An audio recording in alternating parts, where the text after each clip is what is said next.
ley que ha sido conquistada en base a años de lucha que plantea la protección de glaciares y periglaciares y que hoy en día, por parte de este gobierno nacional, pero también con la complicidad de Sáenz, pretenden una reforma nefasta, de hecho ya se ha aprobado, pero la lucha sigue y ha suscitado grandes movilizaciones en todo el país que semana tras semana continúan. De hecho, mañana hay una marcha de las antorchas en Capital y nosotros queremos desenvolver un debate para que colectivamente encontremos, debatamos, desarrollemos las fuerzas para poder confrontar contra esta reforma y defender la ley original de glaciares y por sobre todo apoyar a todas las comunidades que hoy están luchando y que están denunciando la contaminación que ya llevan a cabo las mineras que están actuando, que están interviniendo a lo largo de la cordillera.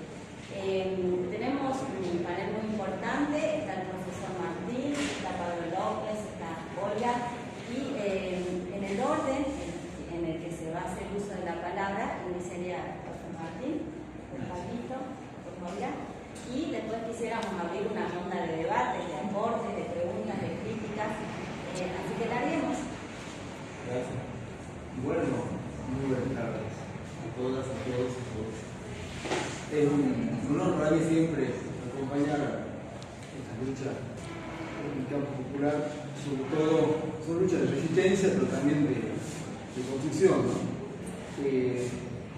Por aquí con Pablo y Olga y todos ustedes que estamos siguiendo, nos convoca esta situación que es muy angustiante, ¿sí? Por lo menos es angustiante, es mucho más. A mí me preocupa personalmente, sé que a muchos de ustedes también, que en esta hora haya pocos docentes de esta universidad.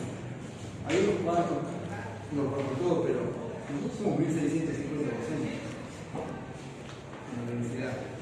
Y la buena parte, 250, 270 son de las facultades de ciencias naturales, otros 220 de la facultad de ingeniería. Hablo de esas facultades porque están directamente involucrados con el tema de producción minera y ataque al ambiente con el efectivismo. No hay nadie. O sea, los profesores que pueden o no comulgar con la posición nuestra tampoco han hecho el esfuerzo de informar a sus estudiantes, aunque sea para que los estudiantes defiendan las posturas de sus futuros empleadores, que son las mineras. Es tristísimo. Pero uno mira el otro lado del prisma y en realidad la universidad como institución, me refiero al poder central, y no al rectorado actual, que es lamentable, sino a una serie amplia de rectorados, ha mirado para el otro lado cuando había luchas, salvo excepciones, pero ha mirado para el otro lado cuando había luchas que involucraban el saqueo de los bienes comunes, bosques, aguas, glaciares, ríos.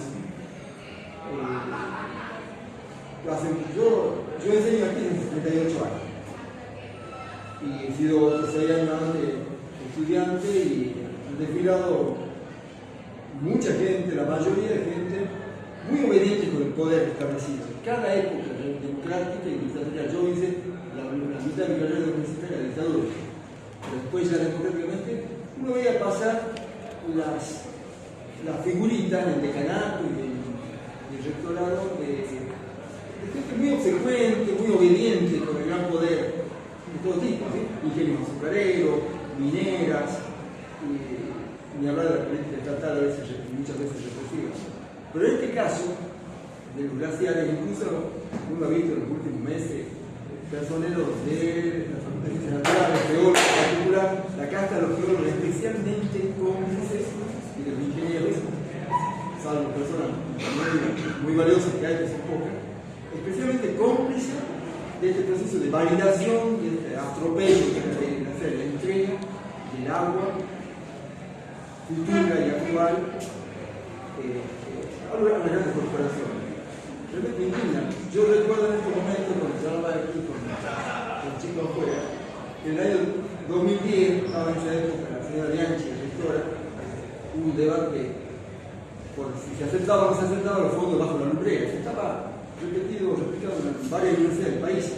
Y acá fue lamentable la votación muy forzada y malintencionada que se logró por un voto de diferencia, que el superior aceptara los fondos de esa época era $1 millón. Y ahora está en medio de la sala de canasta familiar. En esa época era muchísima plata. Era casi $1 millón. Después todo el mundo se lavaba las manos, decía había que hacerlo, no se puede hacer de otra manera. Cuando aparecieron otros que lo habían rechazado muy dignamente. Bueno, o sea, siendo no sé las palabras, el acuerdo de arrastre de la comunidad académica, salvo gente muy valiosa, que hoy quizás no está porque está en actividad, está presente. Esta universidad es quizás cabeza de región de esta mega minería que con los rígidos está explotando por lo menos medio, ¿no? A mí realmente me indigna, todos nosotros que venimos acá a conversar, que la ley esta haya tenido, primero que haya sido formulada, la ley original que era el proyecto de Bonazzi, el asesor, que a Cristina Kirchner, ya que recordárselo a muchos compañeros, la beta, y después hubo un segundo proyecto que fue en los 60 y que chocan con Bonazzi, que tenía algunas diferencias, pero aún así la ley vigente es una herramienta, un escudo, digamos, relativamente fuerte frente al poder de las corporaciones con respecto a este otro, que hace una intriga total, que le da la potestad a las provincias de decidir si el periglaciar o el glaciar o el permafrost que haya por ahí tiene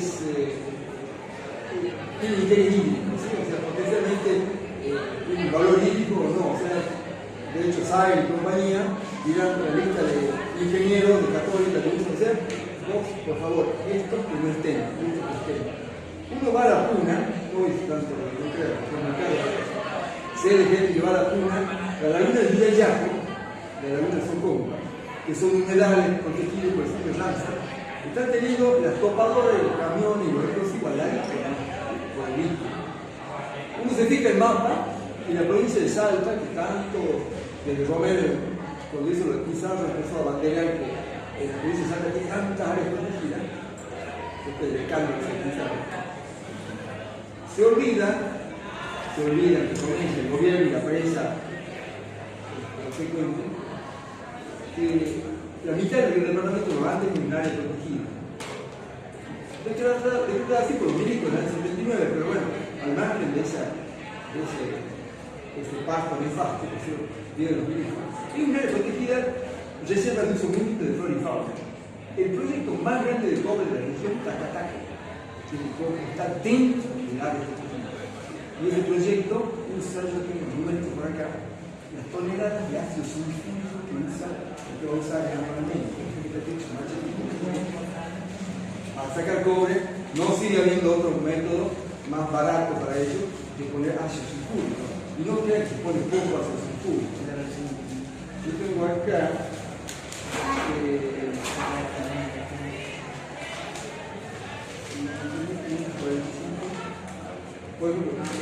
lindero, el lindero es otro, saca no lo tengo acá. Pero se usaron algo así de 40, el año pasado 40.000 toneladas de ácido sulfúrico. Debemos pasar los camiones, nos vamos a Quijano, a pasar a Rizal, debemos pasar los camiones que dicen un simbolito y unos números raros. Son ácido sulfúrico y otros ácidos. La famosa minera Santa Rita, los quijanenses dicen, la minera Santa Rita daba trabajo a mi papá. La minera Santa Rita fabrica ácido sulfúrico, se tuvo que ir de Quijano por el impacto, se fue a Olacapato. Y Olacapato tuvo 3 derrames de ácido sulfúrico, uno de los cuales lleno de ácido del pequeño arroyo de Olacapato que tenía especie de técnica de rana y de pejerito. Imagínense lo que quedaba de ese arroyo. Los estudios de impacto ambiental de la provincia en general son por teléfono y por WhatsApp, ¿no? Ya hace 20 años eran así, imagínense ahora. Vuelvo a los glaciares. El IANIGLA, que es una institución en teoría muy valiosa, el IANIGLA, que es una institución muy valiosa, de hecho un relevamiento, por supuesto, estadístico, en base a aerofotografía, en base a imágenes satelitales, de los glaciares y periglaciares, que por supuesto deben tener muchas lagunas de información, pero aún así marca 646 glaciares más altas que suman 30 kilómetros cuadrados, son 3.000 manzanas. Digamos, los glaciares visibles, o sea, hielo de superficie, y los periglaciares son hielo metido en los escombros, que tiene hasta 40-70% de agua dentro del escombro, no lo veamos. Y también hay glaciares tapados, que eso por métodos, en algunos lugares, por métodos de ultrasonido, detectan que hay una capa de hielo debajo de 2 o 3 metros de escombro. Pero bueno, ese relevamiento, que incluye las altas cumbres y las largas altas cumbres, fue hecho por un instituto nacional. Ahora, la ley actual, que fue aprobada, le da una potestad inmensa a las provincias de redefinir las áreas de importancia económica o estratégica, productiva, y de, por supuesto, recategorizar que un periglacial ya no tiene que estar protegido, aunque esté el inventario de la Ley Nacional de Berina. No hace falta que sea protegido, no es tan grave. Nadie toma agua de ahí y las cuantas llamas le podemos dar agua del otro lado. ¿Sí? Y este señor que tiene una vega ahí y una vertiente, lo trasladamos a otro lado. ¿Por qué? Porque para el proyecto británico, norteamericano, chino, que sea, le interesa sacar el molibdeno, el tungsteno, perdón, es irónico, se habla de litio. ¿Sí? El litio es boom, porque hay mucha plata metida en litio. Pero que haya litio, lo saben todos ustedes. Lindero con oro, taca con cobre, no declaran que hay vanadio, plomo, tungsteno, molibdeno, paladio, metales muy raros en el mundo en proporción, mucho más valiosos que el litio, y que no son declarados ni siquiera de existencia, no son declarados los volúmenes de extracción. Y tampoco podemos fiar los volúmenes de extracción. Por ejemplo, el lindero dice que va a producir, acá tengo, ha producido ya 245.000 onzas de oro. Bueno, ustedes no se sabían, pero el mínimo que se usa de cianuro por cada onza de oro es 5 kilos. Y los yacimientos con menos ley, con menos oro, se usa hasta 27 kilos de cianuro por cada onza de oro. Un simple cálculo aritmético de la escuela nos dice cuántos cianuros ya han tirado en la mina de Lindero. ¿Sí? Nosotros en ese momento nos indignamos con toda razón de lo que pasaba en Valle, en Pascualán, en Verdero, con el cianuro. Pero porque había gente que estaba en hacha ahí, había escándalo con el cianuro. Acá la puna salteña es muy despoblada, muy manejada por el poder de las multinacionales, entonces si hay un derrame de cianuro no nos enteramos, pero están tirando mucho cianuro. Y taca con el ácido, otro tanto. Es realmente espantoso lo que está pasando y va a pasar, porque Lindero piensa quedarse hasta el 2030 con la opción de 15 años más, hasta el 2045. Buena perspectiva, claro. Acuérdense que el RIGI les da una liberación económica tan grande para fuga de capitales, para incentivos económicos. Bueno, esa es una presentación breve que quería hacer en el debate y le doy la palabra a los chicos.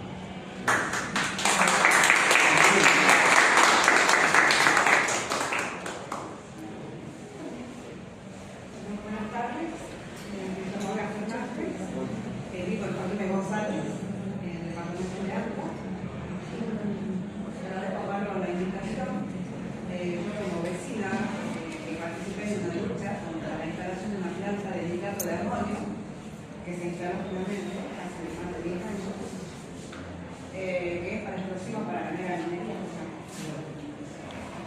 Está instalada y entonces con esto quiero demostrar que este gobierno de hoy viene con todo, pero esto ya se venía dirigiendo, ya lo sabemos, desde la década del 90, ¿no es cierto? Se dio bien la vida, todo eso.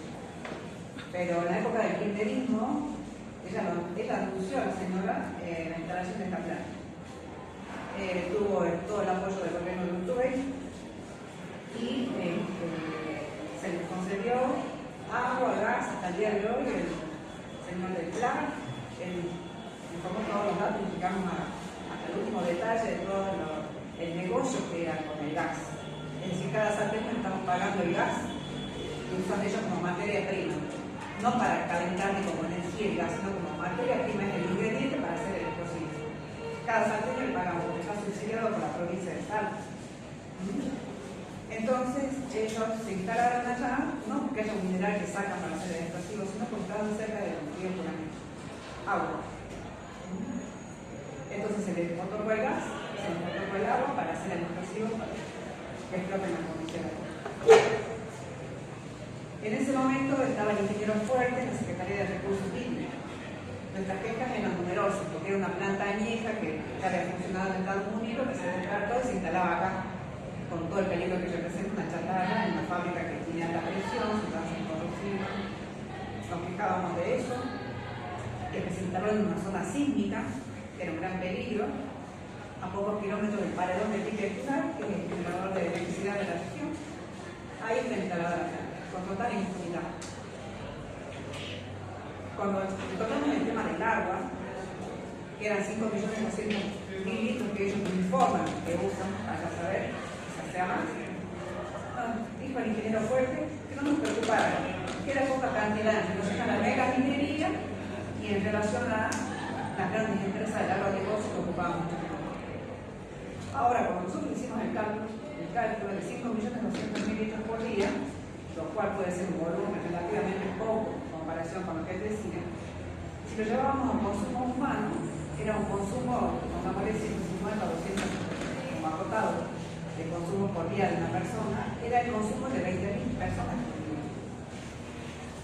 La población en la comunidad de un pueblo en la zona de Andrés. Que ya en ese tiempo había manifestación de docentes, de escuela primaria, de alumnos de la comunidad de los Rosales, porque no tenían agua. El agua proviene del dique Cabra Corral, Juramento, Tunal. Cuando se construyó el dique era para agricultura y ganadería, esto era industria y explosivo. En ese tiempo también, y mucho antes que llegara Austin, los agricultores pequeños en la llano pedían concesión o ampliación del curso de riego para sus cultivos, querían ampliar maíz, asfalto.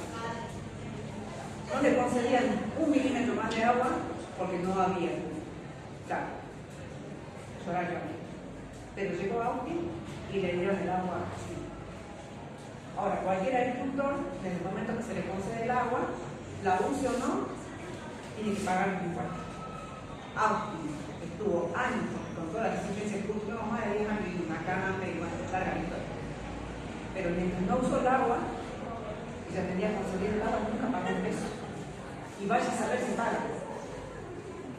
Hola, ¿cómo están?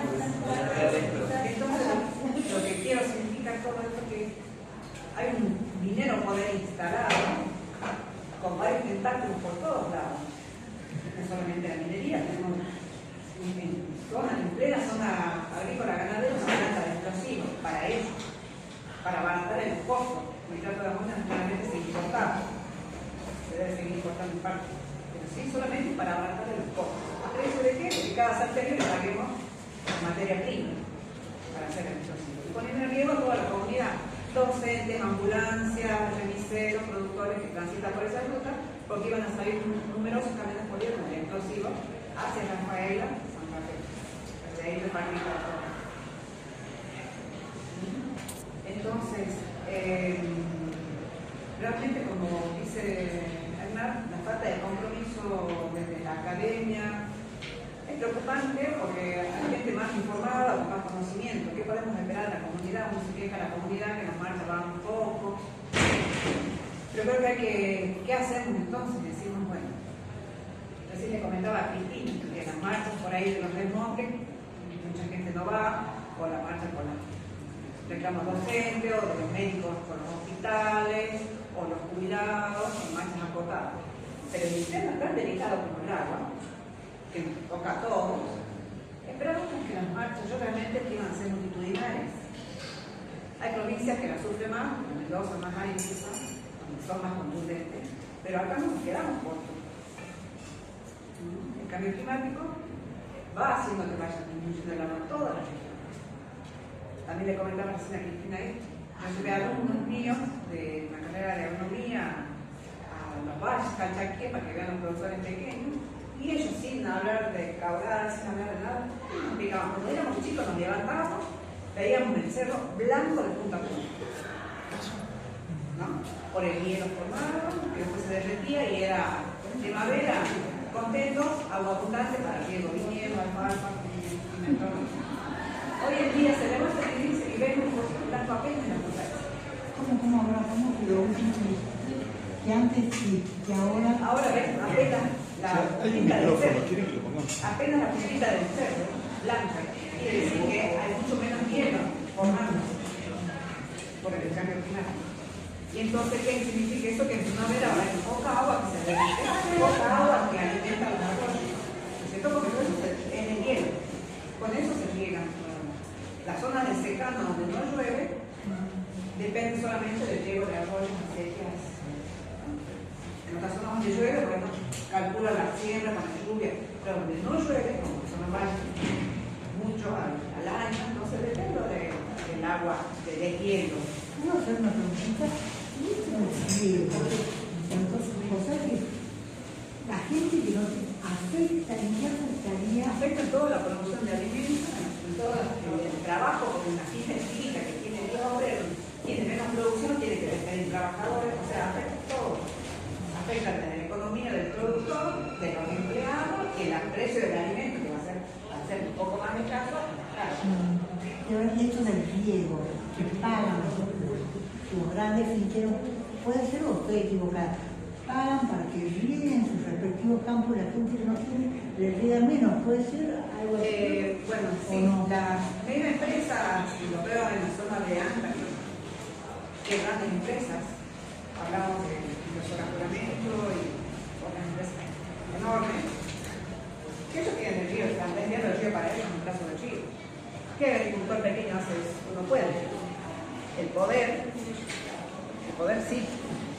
Y en esas empresas no es un agricultor, un campesino que está, son inversores importantes, banqueros, mineros, jugadores de fútbol, o sea, son inversionistas.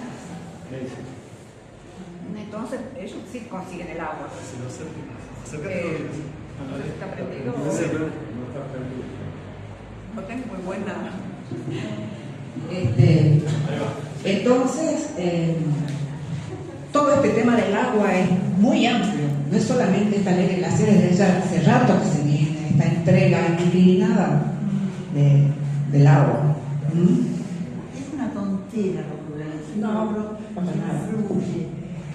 A mí me llamaba la atención de chica cómo la gente, teniendo los ríos que tienen acá, no iban a los ríos, no valoraban el hecho de que sea con piedra, ¿no? Entonces, como que no toman conciencia desde chicos, creo que el valor del agua. Y eso yo también estaba pensando en cómo enfocar esta charla y veía eso, ¿no? En las comunidades indígenas, que se llama hoy, que hace poco me enteré que son comunidades originarias, existe un conocimiento desde niño acerca de la importancia del agua. Para ellos el agua es un ser con espíritu, por lo tanto nadie daña a un ser querido, ¿verdad?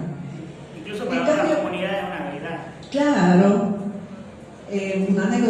una anécdota que traigo acá. El ingeniero Tomasoli, que es ingeniero químico de la Universidad de Córdoba, permacultor, en Ecuador fue a dar unas charlas a la comunidad y a ayudarlos con la organización del riego. Y les explicaba a la gente que iban a traer en manguera el agua hasta los cultivos. Y un señor ahí de la comunidad dijo, pero no hay otra forma de traer el agua que no sea en mangueras. Y el ingeniero le dijo, pero si llega perfecto, llega el caudal, llega todo. Y él dijo, lo que pasa es que no podemos dialogar con el agua en las mangueras. No entiendo la relación. O sea, cómo ellos en la comunidad esa indígena ven al agua como un ser. Entonces, para ellos que ese ser esté atrapado en una manguera, no les permite ese diálogo, ese contacto que para ellos significa el agua. Nosotros, ¿qué tenemos del agua sabido nosotros? Que es un líquido incoloro, inodoro, insípido, que es sólido, líquido, gaseoso, que lleva a los 100 grados, que congela los océanos según la presión, que sublima, que es un alto porcentaje en el planeta Tierra, que es un alto porcentaje en el cuerpo, pero ahí ese es nuestro concepto que salimos de la primaria, secundaria y incluso de la universidad. No vemos el agua como un ente, como las comunidades indígenas. Los mapuches también la ven así como un ser con espíritu al agua. Porque no aceptaban el hecho de que estuviera atrapada en la manguera. Y entonces, ¿qué hicieron? Acequias empedradas, con ayuda de toda la comunidad. Por supuesto hay casos que se facilita, pero a lo que voy es esa diferencia de educación y que hacemos los docentes en las escuelas, en todos los niveles. Como digo, uno de la escuela es eso, el agua, líquido, incoloro, inodoro y insípido. Evapora, congela, y no lo vemos un poco más allá.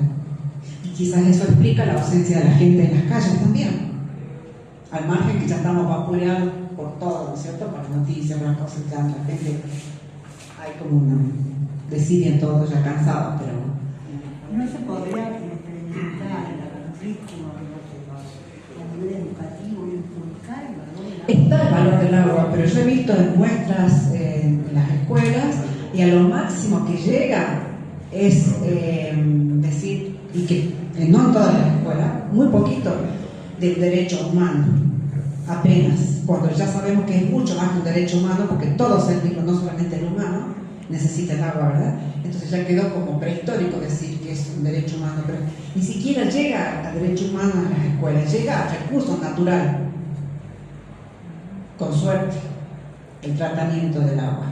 ¿Sí? ¿En el río abajo del río Juramento hay contaminación? Y el río Juramento viene de larga trayectoria, así que tiene... Sí, yo no sé, pero digo de la fábrica. De la fábrica no se sabe, hubo. Estudios de impacto ambiental. El río abajo es bastante, lo que llega al río Juramento y hay bastante. Y el río, mira, arrastra todos los agroquímicos de toda la región, convengamos. Y ya viene, claro, no hay un estudio específico que haya hecho.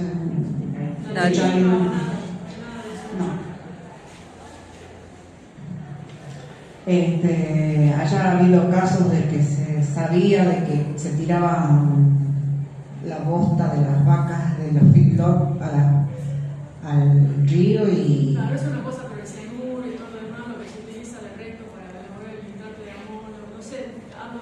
Claro, y lo que pasa es que no está en contacto directo la fábrica con el río, ellos están un poco más allá, toman agua ellos de ahí. ¿Toman agua y no la tiran? Según ellos todo evaporan, pero es como imposible evaporar la cantidad de agua que ellos ocuparían en unos piletones. Así que es como eso, aparte está todo con policía privada, tiene policía, tienen seguridad privada y seguridad de la policía, todo, nadie entra, los empleados no pueden entrar con celular.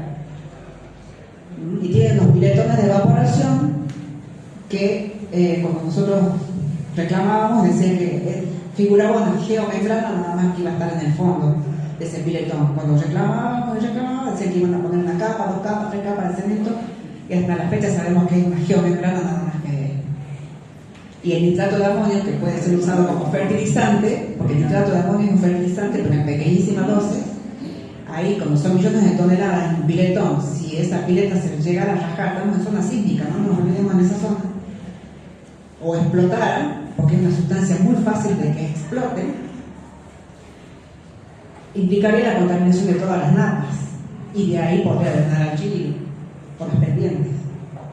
¿Sí? Y la región se abastece de napas, tenemos pozos en la región, no tomamos agua desde el río Juramento, sino de napas, es decir, todo lo que pasa en superficie.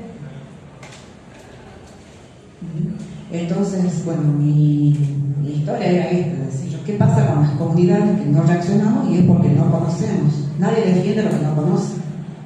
Entonces, creo que habría que hacer campañas de concientización en las escuelas o públicas donde campañas de acepto perfecto. Yo he dirigido desde chica criada en ríos en Cosquín, Córdoba, una tía que tuvo tuberculosis, bueno, o sea, el valor increíble de los chicos, ir al río, para mí antes de campaña, llevarlos al río, como, no sé, una actividad tipo camping, no sé, y empezar a inculcar desde la primera ISO, no tanto campañas, pero que empiecen a resignificar el valor del agua de otra manera, sí. No con la clase formal. Claro, me parece, ¿no? ¿Sí? Claro, por ahí también puede ser que no se conozca, pero también que no se sensibilice, digamos, de lo importante que son. Claro, en la urbanidad menos todavía, quizás en el campo, nunca ha tenido la vivencia. En la urbanidad uno criado entre 4 paredes, a veces abre la canilla, que es el agua que sale y cierra tan cómodamente que sale, ¿verdad? No pasa en todos los lugares así, donde hay gente que tiene que ir a cargar el agua, que sabe de la escasez, que tiene que ir con la misma agua que te bañas a guardar para llegar a la verdura. El valor del agua está bastante descuidado. Y entonces eso yo creo que también indica un poco la ausencia de la gente. Sería uno de los factores posibles, ¿no? Pero bueno, en realidad la gente, como digo, por muchas cuestiones importantes no sale a las casas. Y bueno, no sé qué podría yo aportar acá. Bueno, ese es mi relato de lo que nos pasó allá. Que este secretario de Recursos Hídricos decía que no nos quejemos de la cantidad de agua porque era mínima, pero la mínima era el agua que consume toda una población de la ciudad cabecera allá. Y estaba faltando el agua en ese momento, no era que faltaba el agua en muchas comunidades, tampoco había para los agricultores. Ahora vos mencionaste una planta de nitrato de otro tipo. Nitrato de amonio. Nitrato de amonio. Anotarlo, después te fijas en internet y vas a ver las explosiones que hay en el mundo con nitrato de amonio. ¿Cómo se llama? Nitrato. Nitrato de amonio. Amonio, como al último. La mutual judía AMIA, con 8 kilos de nitrato de amonio combinado con otras sustancias, logró esa explosión. 8 kilos de nitrato de amonio. Acá se fabrican miles de toneladas por día para la minería, para que se tome envergadura de lo que es el explosivo. O sea que Austin vino para muerte. Para todo el emprendimiento minero, para darle el costo a todos los emprendimientos. Encima que ya tienen todos los subsidios y todos los beneficios y todas las devoluciones por prospección minera, se les devuelve plata por todo, encima se les baja el costo de los explosivos, se les baja el precio del gas. Eso es lo que no entiendo, lo del gas, la relación que hiciste con esta planta. Ajá, porque es un ingrediente para hacer el nitrato de amonio. Ellos usan gas y amoníaco combinados, son dos plantas, no una por decir, producen ácido nítrico y después combinando hacen el nitrato de amonio mediante reacciones químicas y obtienen unos aperdigonados, así que ese es el nitrato de amonio. Disculpen, quería proponer que puedan seguir desarrollando Olga, después Pablo y iniciemos la ronda de debate.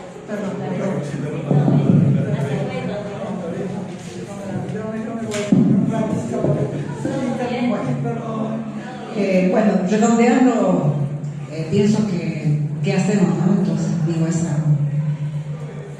un trabajo lento que no es instantáneo. La ley glaciares, hay que salir a las calles, no queda otra, pero cada uno un compromiso en su familia, ni siquiera yo mismo, en mi familia llevo a las marchas. Como que es difícil, no es tan fácil. Pero bueno, hay que hacer un trabajo de hormiga. No queda otra.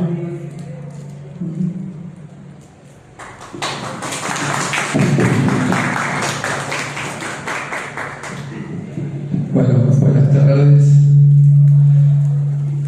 Primero que nada quiero agradecerle a Olga y a Martín por haber aceptado participar de la charla. Ahí está. Que bueno, explicar un poquito por qué los invité, por qué pensé también en ellos, porque bueno, Olga, como ella comentó, porque ella no quiso que nos pongamos como referente de la lucha contra Austin en el flyer.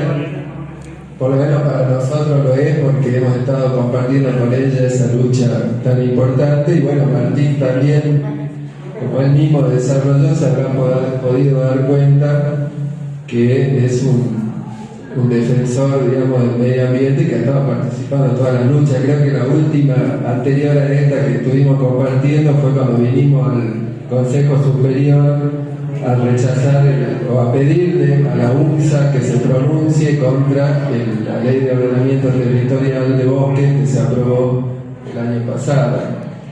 Estuvimos, digamos, ahí compartiendo también esa lucha. Bueno, yo voy a tratar de explicar también un poco el por qué, digamos, el gobierno avanzó con esta ley.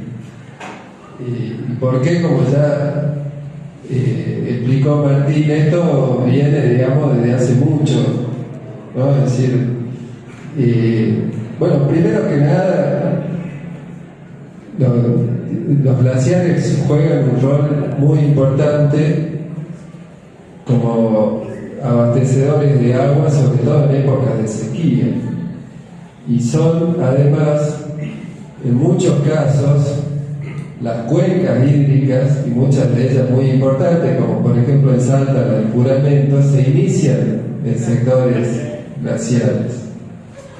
Es decir que los glaciares son claves para nosotros, y sobre todo, digamos, para los Andes áridos, que es todos los Andes que van prácticamente desde el norte de Mendoza a Jujuy. Digamos, los glaciares juegan un papel muy importante, en algunas provincias más, en otros menos, pero es muy importante, y sobre todo ahora, creo que también alguno de los dos lo dijo, que los glaciares han tenido un retroceso muy fuerte en los últimos 20 años como consecuencia del calentamiento global.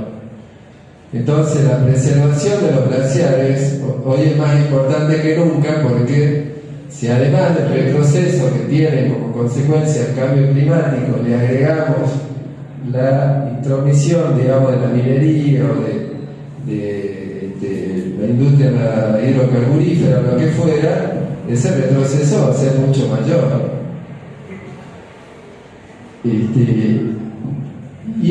Yo he tomado algo, digamos, como un elemento que obviamente no fuimos los únicos que denunciamos, pero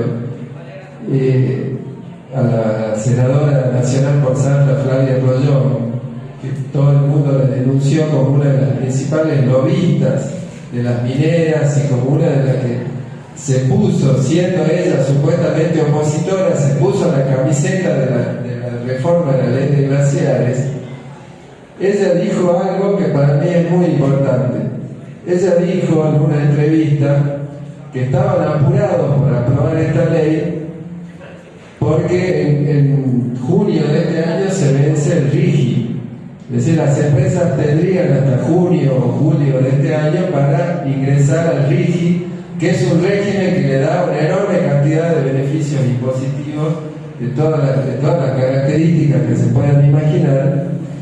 Y además dijo ella, y luego lo ratificó el secretario de Minería en la Cámara de Diputados el día antes de que se trate la ley, de que entre un 75 y un 80%, dijeron ellos, de los proyectos de cobre están paralizados por la ley de glaciares en su texto anterior, digamos, antes de la reforma.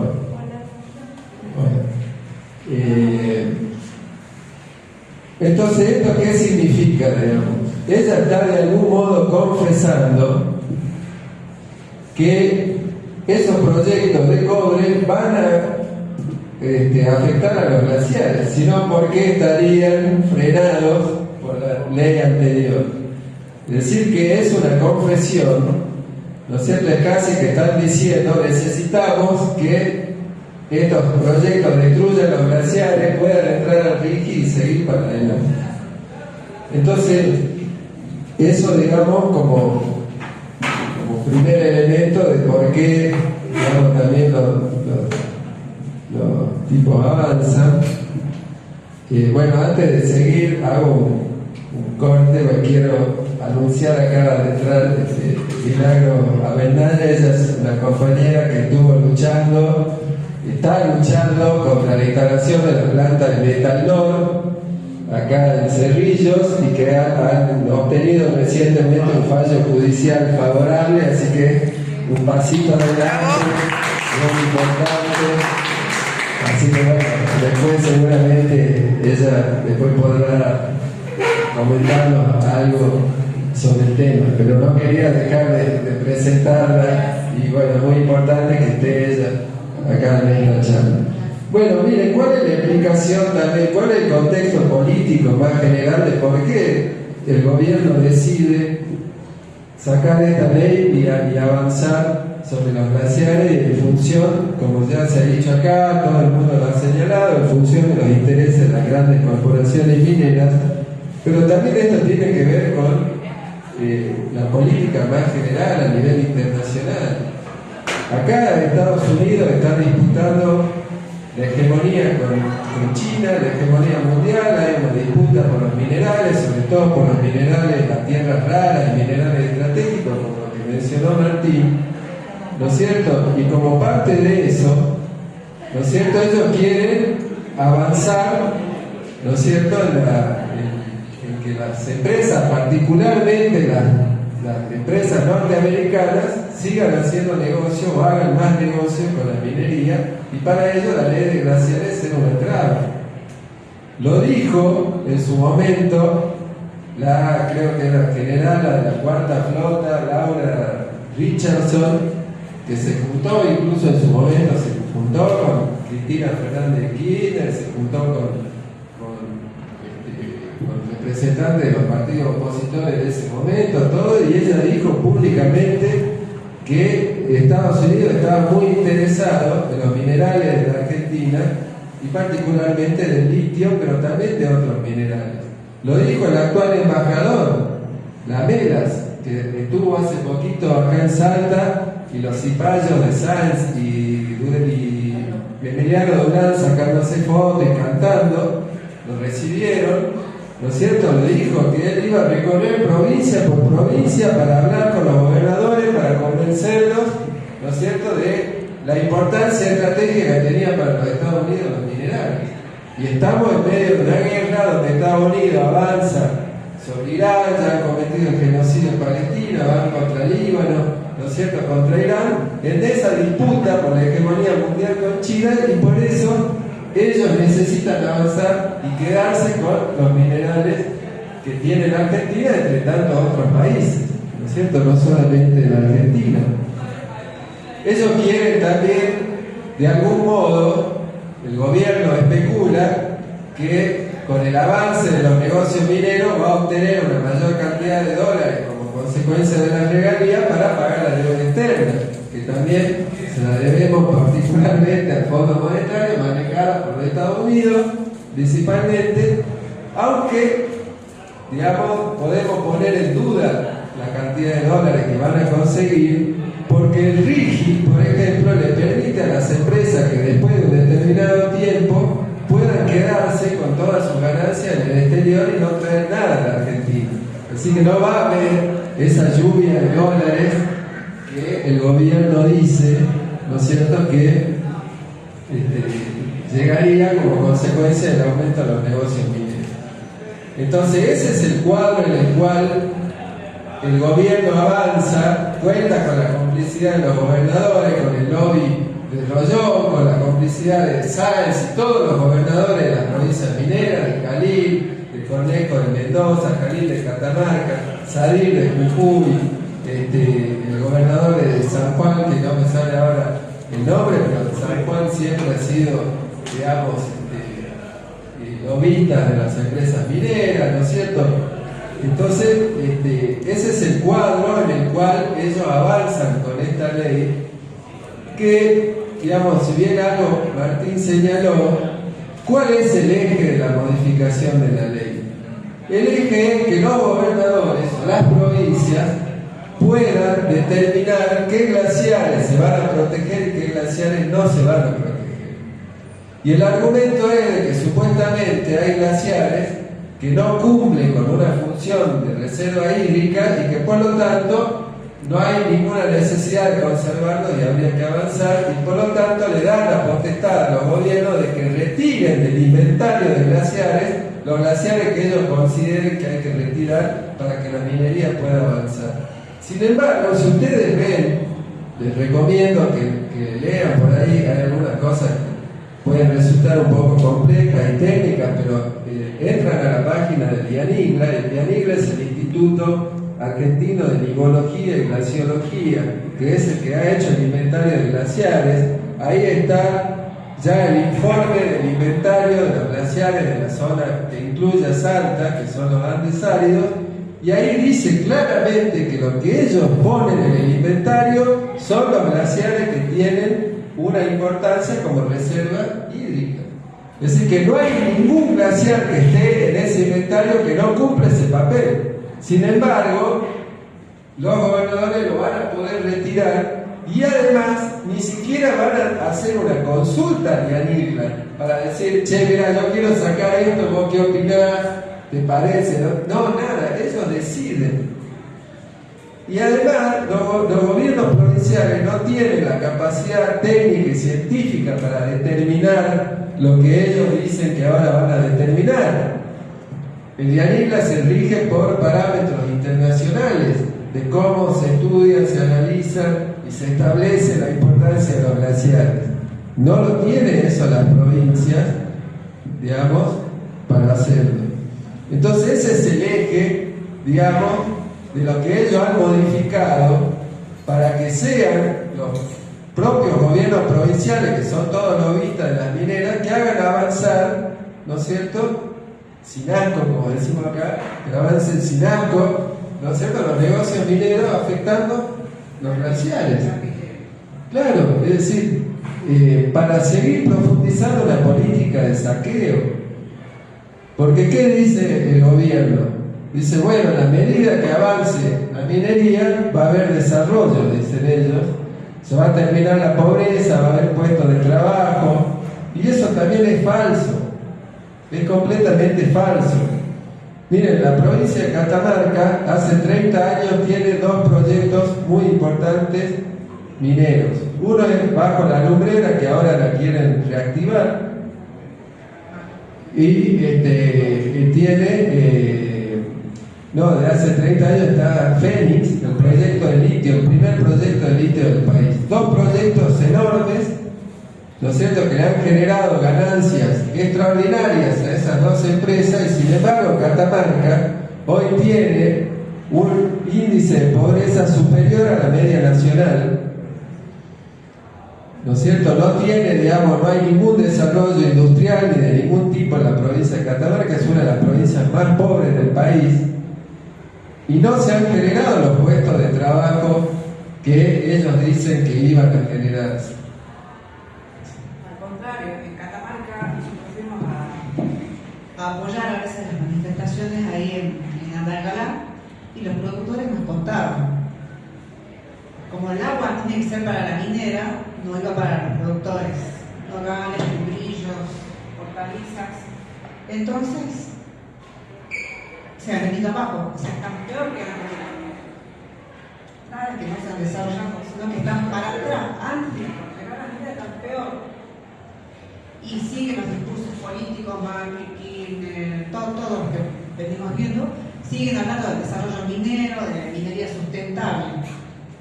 Cuando es imposible, ¿cómo va a ser sustentable? Yo saco mi llevo y no se reproducen los minerales de oro. Entonces es bochornoso la careta que se pone para decir esas cuestiones de desarrollo, de aumentar la cantidad de mano de obra, cuando la afectación es en detrimento de otras producciones que también disminuyen la mano de obra, entonces están generando desempleo. Y ellos toman una cantidad de trabajadores que nunca casi son locales. Son de otros lugares. De Catamarca toman salteños, buqueños, Jujuy toman de Catamarca, porque cuando se enferman no tienen que figurar en la estadística local. Entonces toman de otra punta del país, van tomando grupos y van haciendo cambiar. La cantidad de mano de obra que está acá, después la trasladan para acá, o sea que los tienen los chicos viajando. Yo he viajado en la Blada del Norte con chicos que iban de Jujuy hasta Catamarca a la noche, empezaban allá. O sea, no es que generan catarata de empleo que ellos dicen. Sí, necesitan mano de obra, porque sin mano de obra ellos no van a sacar, no van a trabajar, pero no son generadores. Voy a ir redondeando para no hacerlo muy largo. Ese es uno de los argumentos que ha dado el gobierno, ¿no es cierto?, como decíamos, es falso. Bueno, retomando un poquito lo lo que se decía acá, la ley de glaciares, creo que fue Mili la que presentó y bueno, después Martín dijo algo, la ley de glaciares fue producto no solo de que alguien presentó un proyecto, digamos, en el Congreso, fue producto de una lucha. Y hubo una política de Estado para destruir la ley de glaciares. Como señaló Martín al principio, la primera ley de glaciares fue vetada por Cristina Fernández de Kirchner y no fue vetada en cualquier contexto. Hubo un viaje de Cristina Kirchner con gobernadores de las provincias cordilleranas a Canadá, donde se reunieron con Peter Moon, el CEO de la Barrick Gold. Cuando volvieron de ese viaje, Cristina Kirchner vetó la ley de glaciares y dos gobernadores se reunieron en la Casa de Salta con Urtubey a la cabeza para hacer leyes provinciales de glaciares que eran, digamos, más o menos como quedó la ley ahora, digamos, de Milei, es decir, una ley que decía proteger, pero que en realidad no protege nada. Luego, como producto, digamos, de la lucha y todo, volvieron a presentar el proyecto y se aprobó la ley que hoy fue modificada, ¿no es cierto? Y que, como señalaron varios, incluso nuestros compañeros en el Congreso, prácticamente esta reforma es un veto de la ley, porque ya la ley no tiene sentido. Porque el sentido de la ley era justamente que el instituto que está encargado de hacer el inventario, que tiene la capacidad técnica y todo, determine qué es lo que hay que proteger. En la medida que ya no tiene esa determinación y no hay un presupuesto mínimo nacional, ya la ley no tiene sentido. Si cada gobernador, cada gobierno provincial va a hacer lo que quiera, sin seguir ningún criterio científico ni técnico, ni mucho menos de conservación del ambiente, van a seguir solamente el criterio de qué es lo que le conviene a las empresas mineras. Es decir, han destruido la ley de glaciares. Digamos, la reforma era para disimular. Más sincero hubiese sido si planteaba la derogación lisa y llana de la ley, que es lo que finalmente significa esta reforma. ¿No es cierto? Porque ¿qué sentido tiene que Yanila haga o siga haciendo el inventario si después cualquier gobierno provincial lo puede deshacer? No tiene sentido de ser, digamos, ya la ley. Y todo esto, bueno, por el enorme lobby minero, digamos, imperialista, que ya en su momento, Martín también mencionó el tema de los humedales. Hubo una fuerte lucha por la ley de humedales y no fue aprobada la ley de humedales. ¿Por qué no se aprobó la ley de humedales en el Congreso? Por el lobby minero, principalmente. Y porque uno de los ejes de la discusión de la ley de humedales era si los salares son o no son humedales. Y los salares son humedales. Y el litio se extrae de los salares, por lo tanto no iban a poder sacar el litio si se declaraba que los humedales debían ser protegidos. Entonces, yo creo que, digamos, vamos a ir a una crisis ambiental con el tema de los salares, porque, por ejemplo, el salar del hombre muerto, que es el que más conozco porque hice mi tesis sobre un proyecto de ahí, ya tiene 8 proyectos de litio sobre el mismo salar. Eso no va a terminar bien, digamos, lamentablemente puede terminar, digamos, en un desastre ambiental, ¿no es cierto? Entonces es muy grave, digamos, lo que están haciendo en términos ambientales, pero también políticos, sociales, económicos, porque es un saqueo. Es una ley para el saqueo, para seguir, como decía Olga, llevándose los recursos que no son renovables. Los minerales no los vamos a tener de nuevo, se los están llevando, ¿no es cierto? Se los llevan además para financiar la guerra, el genocidio, están entregando el agua, que esto también es una política de Estado, porque hay 14 provincias en la Argentina que han hecho acuerdos con Mekorot, que es una empresa israelí que viene a robarse el agua como ya se le está robando a los palestinos, ¿no es cierto? Y esa empresa vino con Guado de Pedro, no vino con con Macri ni con Milei. Lógicamente, Macri, Milei, todos son partidarios de eso. Es decir, que hay una política de Estado. Hay una continuidad de todos los gobiernos, de todas las fuerzas políticas tradicionales que han gobernado para defender el negocio minero. Miren, en la audiencia pública que se hicieron esa lucha del Congreso, un ex diputado del kirchnerismo dijo que ellos defienden a muerte la mega minería, pero que no la hagan donde hay un glaciar. Si la hacen en otro lado, bueno, está todo bien, pero vamos con la mega minería, pero no me la hagan donde hay un glaciar. Es decir, es una política de Estado completamente, no hay diferencias. Un reconocido kirchnerista como Gioja, ex gobernador de San Juan, fue uno de los principales lobistas de la minería en este país.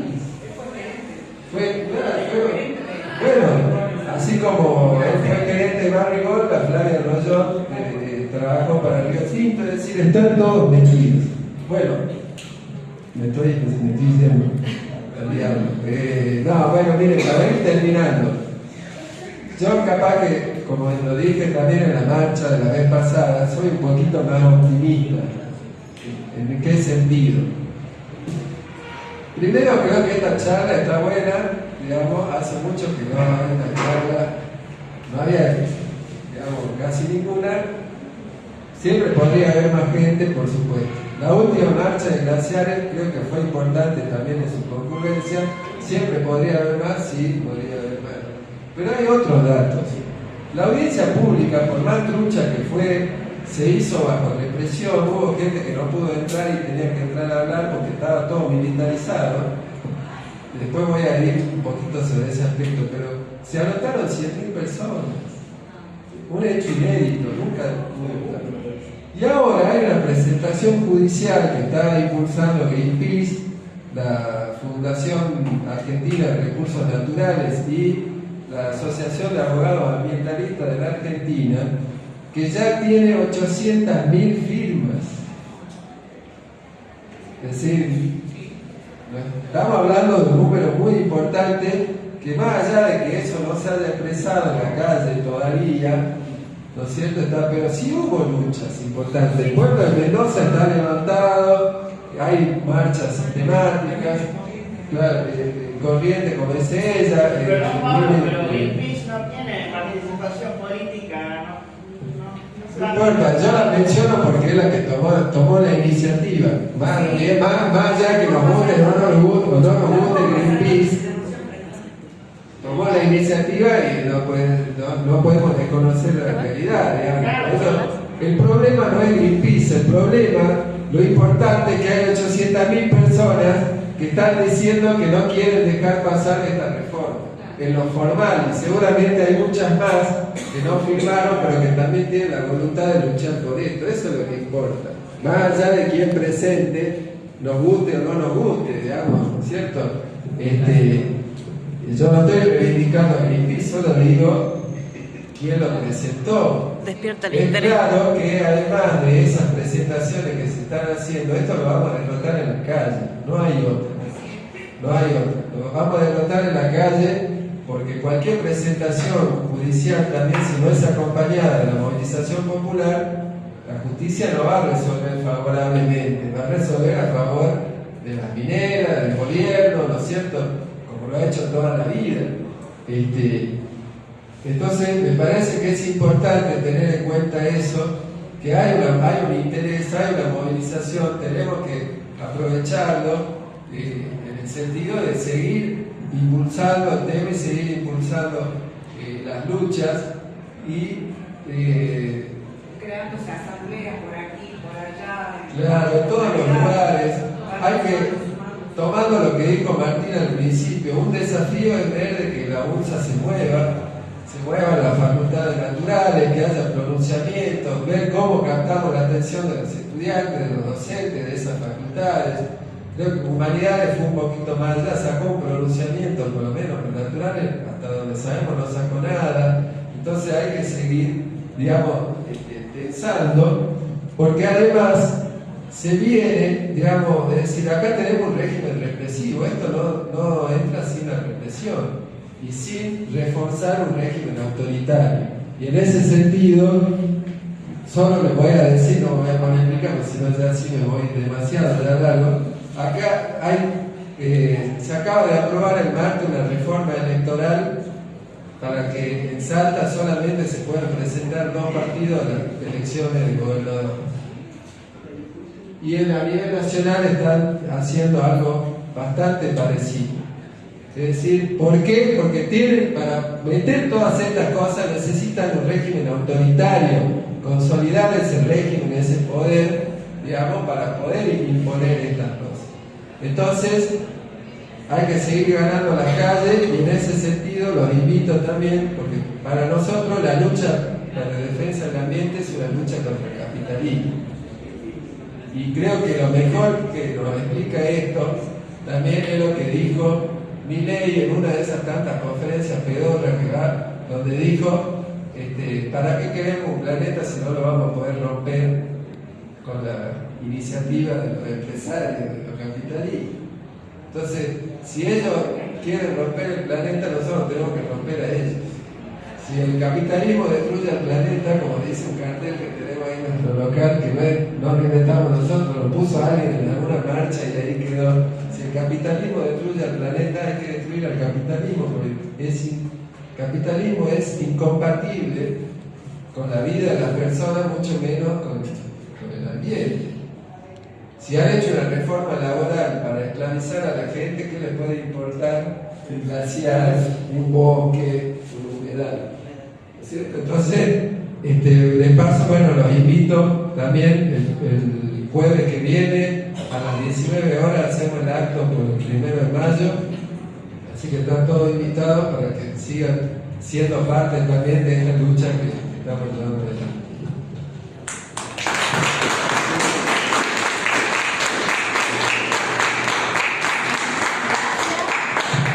Gracias.